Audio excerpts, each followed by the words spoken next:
SN ज्योति learning channel को subscribe कीजिए और बेल आइकन को दबाइए। इसमें जो है इस वीडियो में हम बी हाइव के जो पोएम है अ लीजेंड ऑफ नॉर्थलैंड उसी पे डिस्कस करेंगे। ये पोएम शुरू करने के पहले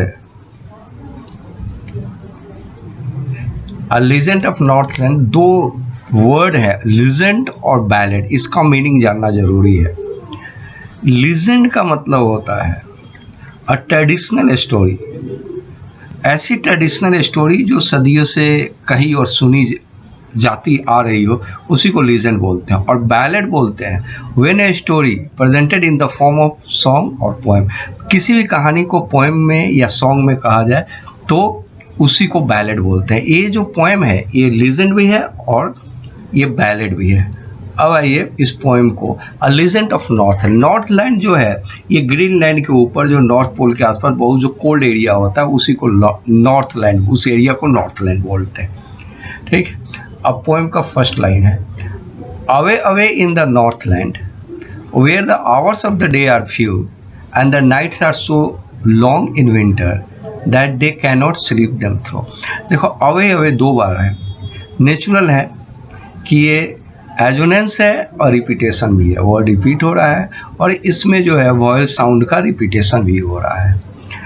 ये नॉर्थलैंड में जो है where hours day are for, वहाँ पे विंटर के टाइम में नाइट बहुत लॉन्ग होती है और इतनी लॉन्ग होती है कि रात भर कोई नहीं सो सकता, बीच मिड नाइट में लोग जग जाते हैं। Away away in the north where the hours of the day are for, hours जो है घंटे, दिन बहुत कम, थोड़ी देर के लिए होते हैं। नाइट्स आर सो ये सो लॉन्ग का मतलब होता है बहुत ज़्यादा, विंटर में बहुत ज़्यादा बड़े हो जाते हैं। That they can not sleep, they का मतलब वहाँ के पीपुल के लिए है कि they can not sleep them through, और वो जो है कंटिन्यूसली जो है वो नहीं सो सकते हैं पूरी रात में। Where they harness the swift reindeer, where they people के लिए harness the swift reindeer, swift मतलब तेज होता है, जो क्विक होता है, और रेंडियर मतलब होता है लार्ज डियर को बोलते हैं। हार्नेस होता है उसमें जो है स्ट्रैप, लेदर स्ट्रैप लगाए जाते हैं। और ये किस लिए लगाया जाए, to the sledge when they snow, when it snow, sledge means होता है जो स्नो होता है उस पर जो फिसलते रहता है, तो उसी स्लेज पे फिसलने के लिए वे डियर में जो है रेंडियर लगाते हैं और वहाँ पे मूव करते हैं। नॉर्थलैंड एरिया की बात है, ऐसे एरिया की बात है जहाँ पे हमेशा बर्फ पड़ी रहती है।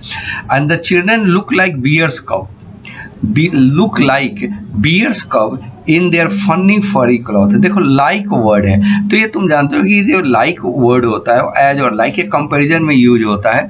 और छोटे छोटे जो बच्चे हैं बियर्स कब, बियर्स के कब की तरह छोटे छोटे बच्चे जो बियर्स का होते हैं वो ऐसा ही दिखते हैं इन their funny furry cloth. Funny और फरी, जो फरी क्लॉथ्स होते हैं वो पहने रहते हैं। जब देखिए एफ है और एफ है, ये अलिट्रेशन में होता है कि फर्स्ट जो है साउंड जो है टू वर्ड की फर्स्ट साउंड जो सेम होती है। तो इन देयर ये चिल्ड्रन के लिए है, फनी फरी क्लॉथ वो पहने रहते हैं और जिस कारण वो छोटे छोटे बच्चे जो है बियर्स के कप की तरह लगते हैं। मतलब है कि कहने का पॉइंट ये कहना चाहता है कि वहाँ पे बहुत ज़्यादा ठंड पड़ती है। स्लेज का मीनिंग, वर्ड मीनिंग लर्न कर लेना है, इसमें वर्ड मीनिंग सब यहाँ पे लिखा हुआ है और इसको लिख लीजिए और लर्न जरूर करिए। They tell them a curious story, वे लोग वहाँ के जो लोग हैं, क्यूरियस मतलब बड़ा स्ट्रेंज एक स्टोरी कहते हैं। I don't believe it is story, टिस लिखा हुआ है, इट इज होता है और ये पॉइंट कर रहा है कि ये सही है कि नहीं है, डजेंट मैटर। मैं वो कहता है कि मैं विश्वास नहीं कर सकता, ये सही है। And it you may learn a lesson if I tell to you. You ate का मतलब है कि ये सही है या नहीं है, फिर भी यहाँ का मतलब है बट के सेंस में आया है, सही नहीं भी है। अगर ये स्टोरी सही भी नहीं है तो आपको एक लेसन उससे सीखना है। इफ़ आई टेल, ये टेल का मतलब तो स्टोरी होता है, टेल कहना होता है। देखिए टे और टी है दोनों में, टू यू। तो मैं एक कहानी आपको बता देते जाता हूँ जो सही हो या नहीं हो, लेकिन इस स्टोरी से, ये जो पोएम की तरह जो स्टोरी मिलेगा इससे आपको लेसन जो है जरूर मिलेगा। वहाँ से अब जो है ये शुरू होती है एक स्टोरी। इसी स्टोरी को जब पोएम में गिवन है इसी को बैलेड बोलते हैं। Once when the good Saint Peter थी, ये एंजल्स थे, ये जीसस क्राइस्ट के, और संत होते हैं तो गुड का मतलब है कि अच्छा को कहा जाता है। तो when the good Saint Peter के लिए है, गुड द लगा है गुड के पहले, सेंट पीटर को इंडिकेट करने के लिए lived in the world below, मतलब जब पृथ्वी पर रहा करते थे। सेंट पीटर जब पृथ्वी पर रहा करते थे एंड वॉक अबाउट इट, वो यहाँ वहाँ पृथ्वी पर जाया करते। प्रीचिंग मीन्स होता है उपदेश देना, धार्मिक उपदेश देना, मॉरल लेसन देना, अच्छी अच्छी शिक्षाएं जब लोगों को दिया करते थे संत Peter. Just as he did तो ये पोइट कहता है कि आप संत पीटर के बारे में जानते हैं कि वो क्या करते थे, वही चीज़ जो है जस्ट एज ही डिड, वही काम वो करते थे जो आप जानते हैं क्या करते थे, वो प्रीचिंग करते थे, रिलीजियस जो है उपदेश लोगों को दिया करते थे। He came to the door of a cottage, वो उपदेश दे देते थे एक कॉटेज के दरवाजे पे वो आए। इन ट्रैवलिंग राउंड द अर्थ, मतलब इधर उधर घूम रहे थे पृथ्वी पर, यहाँ जाते जाते एक घर के कॉटेज के सामने आए। Where a little woman was making cakes and baking them on the hearth, a little woman जो थी वो केक बना रही थी and baking them on the hearth, मतलब होता है फायर प्लेस, जहाँ पे उसको गर्म किया जाता है, भट्टी जिसको बोलते हैं, वहाँ पे जो है बेक मतलब पकाना होता है, तो केक को वो पका रही थी। हर्थ का मतलब फायर प्लेस होता है। देखिए कि इसमें राइमिंग स्कीम सबका अलग अलग है, तो ये राइमिंग स्कीम देख लीजिएगा और उसी के अनुसार कीजिएगा। एंड बीइंग फेंट विद फास्टिंग, मतलब उनको भूख बहुत ज़्यादा लग गई थी। फेंट का मतलब होता है फेंटिंग करना, बेहोश हो जाना, मतलब है कि बहुत वीक हो गए थे। फास्टिंग थी, भूखे हो गए थे, बहुत ज़्यादा भूखे हो गए थे। इस लाइन के कहने का मतलब यही है। For the day was almost, दिन जो है करीब करीब समाप्त होने वाला था। He asked her for her store for cakes to give him a single one, उसके उस लिटिल वोमेन के पास बहुत सा केक था, तो उससे कहे कि एक सिंगल वन जो है उसको दे, क्योंकि उनको बहुत भूख लगी हुई थी। So she made a very little cake, तो उन्होंने जो है अपने केक नहीं दिया, उसको एक छोटा सा केक बनाने की कोशिश की। मतलब जो केक रखा हुआ था स्टोर में वो बड़े बड़े थे, तो so she made a very little, छोटा सा केक बनाए। But it baking lay she looked at it though it seemed too large to give. जब उस छोटे से केक को बेकिंग ले मतलब बनाने के लिए, उसको पकने के लिए जब रखी भट्टी पे, सी लुक्ड एट इट, उसको देखी तो thought it seemed too large to give है, तो देख के सोची कि तो बहुत बड़ा है। माने टू लार्ज का मतलब बहुत बड़ा, टू गिव अवे मतलब गिव अवे कि देना, ये इतना बड़ा है कि उसको नहीं दिया जा सकता, मतलब संत पीटर को खाने को नहीं दिया जा सकता, क्योंकि वो केक जो है बहुत बड़ा बन गया है, ऐसा वो देखिए। Therefore she needed another, need मतलब होता है प्रेस डाउ, मतलब है कि दूसरा जो है छोटा सा बनाने के लिए दूसरा जो है उस केक ली, एंड स्टिल ए स्मॉल, बहुत छोटा ली। But it looked when she turn it over, लेकिन जब वो बेकिंग करने के लिए रखी फर्नेस पे, तो देखती क्या है, as large as the first had. वो कहे कि पहला जितना बड़ा था ये उतना ही बड़ा है। पहले तो बहुत छोटा रखी थी, लेकिन जब उसको बेक करने लगी तो देखी कि पहले जितना बड़ा है उतना ही जो है दूसरा भी बड़ा हो गया।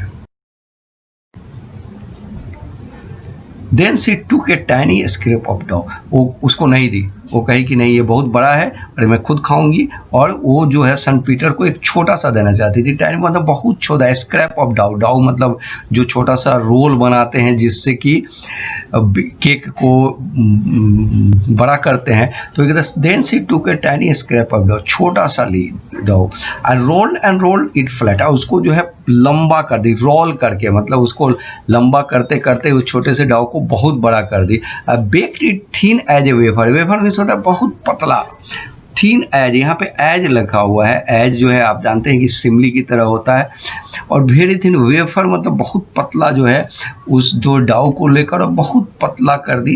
And but she couldn't part with that, give up, लेकिन जब वो उसको बेकिंग की, जब उसको पकाई तो वो बड़ा हो गया, और वो जो है पार्ट विथ मतलब अलग होना, देना, लेकिन वो इतना बड़ा हो गया कि ये भी जो है वो उसको नहीं दी। फॉर सी सेड, वो फॉर मतलब रीजन के लिए कह रहा है कि क्यों नहीं दी, my cakes that seem too small, when I eat to them myself, वो करेगी जो मेरा केक है टू स्मॉल मतलब बहुत छोटा है, व्हेन आई ईट मैं अपने आप खाऊंगा तो मेरा केक छोटा हो जाएगा, इट टू लार्ज, और जो केक मैं देने जा रहा हूँ वो बहुत बड़ा हो गया है। So and it too large to give away, और दूसरा जो सेंट पीटर के लिए बना रहे थे वो इतना बड़ा था कि लार्ज टू गिव अवे, उसको नहीं दे सकती थी। So she put them on the shelf, क्या की कि अपने सेल्फ स्टोर में जहाँ रखती थी वहाँ पे उस केक को रख दी।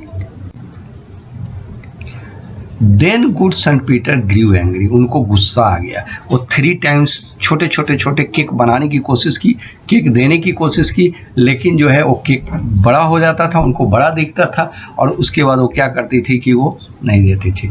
For he was hungry and फेंट, ये फॉर यहाँ पे बिकॉज के सेंस में आया है, वो इसलिए गुस्सा में आ गए कि वो भूखे भी थे और बहुत कमजोर हो गए थे, फेंट करने के कंडीशन में थे। And surely such a moment was enough to provocation, provoke मतलब इरिटेट होता है, उस ओमेंट की एक्टिविटी थी कि सामने वो जो है बहुत हंग्री है, लेकिन वो चाहती है कि उसको छोटा केक दे, बड़ा केक नहीं दे। तो ऐसा देख के जो है वो बहुत इरिटेट हो गया, मतलब बहुत ज़्यादा वो गुस्से में आ गए। And he said you are far too selfish, too selfish का मतलब तुम लिमिट से ज़्यादा सेल्फिश हो, to dwell in human form, इतने सेल्फिश हो कि तुमको आदमी के फॉर्म में, ह्यूमन फॉर्म में नहीं रहना चाहिए, तुमको आदमी नहीं रहना चाहिए। To have both food and shelter and fire to keep you up, तुम इसी अर्थ पे हो, फूड तुमको मिलता है, शेल्टर मिलता है, आग मिलता है, क्योंकि ठंडा प्रदेश था तो तुम अपने आप को गर्म करती हो, लेकिन ये सब तुमको नहीं मिलना चाहिए। Now you shall build as the birds, you shall build as the bird, जैसे बर्ड चिड़िया जो जिस तरह से काम करती है उसी तरह से तुमको करना है। And shall get your scanty food, और वहीं पे तुमको छोटे छोटे फूड मिलेंगे, उसी को तुम खाते रहना। बाई बोरिंग बोरिंग बोरिंग, ये जो बोरिंग है रिपीटेशन है, ये देख लीजिए, बोरिंग बोरिंग मतलब है कि किसी जगह पे पेड़ पे जैसे है कि वुडपेकर बनाएंगे उसको, तो छोटे छोटे जो बोरिंग मतलब छोटे छोटे छेद करके उसी से कीड़े मकोड़े को वुडपेकर खाता है, तो वही कहता है boring boring and boring. All the day in the hard dry would, dry would में किसी भी लकड़ी में तुम क्या करोगी कि बोरिंग करोगी, उसमें छोटे छोटे छेद करोगी और उसके कीड़े मकोड़े खाओगी। मतलब वो स्कैंटी फूड का मतलब है कि थोड़ा मोड़ा तुमको ही इसी तरह का भोजन तुमको मिलेगा।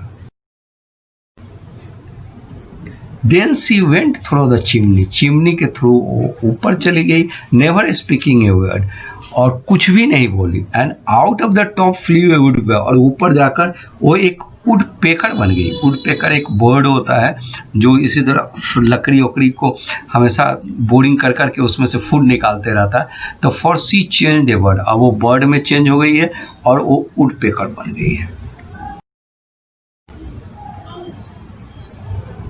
सी had a scarlet cap on her, scarlet मतलब होता है ब्राइट रेड, तो उसके हेड पे वुड पेकर देखोगे तो उसके ऊपर जो है एक रेड कलर का कैप के अनुसार रहता है।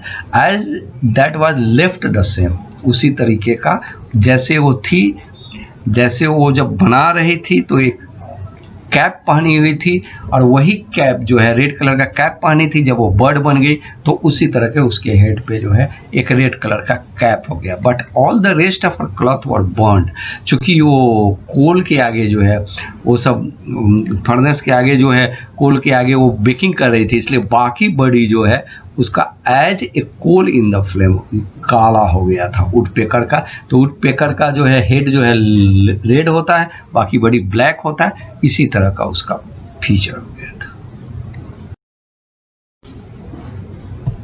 And every country school by, country का मतलब होता है विलेज एरिया, गांव एरिया का, कि जो बच्चे स्कूल जाते हैं, he has seen her in the wood, वो देखते हैं लकड़ियों पे, जंगल में, पेड़ों पे, where she lives in the tree till this very day. ये वेरी का मतलब होता है उसी दिन से, वेरी के पहले अगर डिटर्मिनर लगा हो तो उसका मतलब हो जाता है सेम। तो ये है कि उसी दिन से जो है वो वुड पेकर जो है बोरिंग फॉर, उसी तरह से फूड के लिए जो है बोरिंग करती रहती है और लकड़ी को छेद करते रहती है, कुछ ना कुछ कीड़े मकोड़े ढूंढते रहती है अपने फूड के लिए। बोरिंग 2 बार है तो ये रिपीटिशन में यूज हो जाता है। और ये आपका पोएम पूरा हो गया। ये क्वेश्चन है, फर्स्ट क्वेश्चन है what is a ballad. Ballad तो आपको मैं बता चुका हूँ कि when a story is presented in the form of song or poem is the poem is ballad. Yes, the poem is ballad. ballad है what did St. Peter ask the lady for, cake के लिए उन्होंने cake मांगा था। how did she react, she tried to make a small cake, वो छोटा सा cake बनाना चाहती थी जो नहीं बना पाई लेकिन बनाना चाहती थी। सन पीटर को बड़ा सा केक नहीं देना चाहती थी। How did the sun punish her, the sun change her in as a bird, bird में उनको बदल दिया और वुड पेकर की तरह उनको बना दिया और वो अपना फूड खोजते रहे। How does the woodpecker get her food, woodpecker को फूड कैसे मिलता है, by the boring hole the day and there she founds her insects there, insects वहाँ पे खोजते हैं और उसी से वो खाना खाते हैं। Right the moral of the moral यही है कि we should not be selfish, हमको सेल्फिश नहीं होना है, हमें दूसरे को हेल्प करना चाहिए और दूसरे की मदद करना चाहिए। और thanks a lot to all.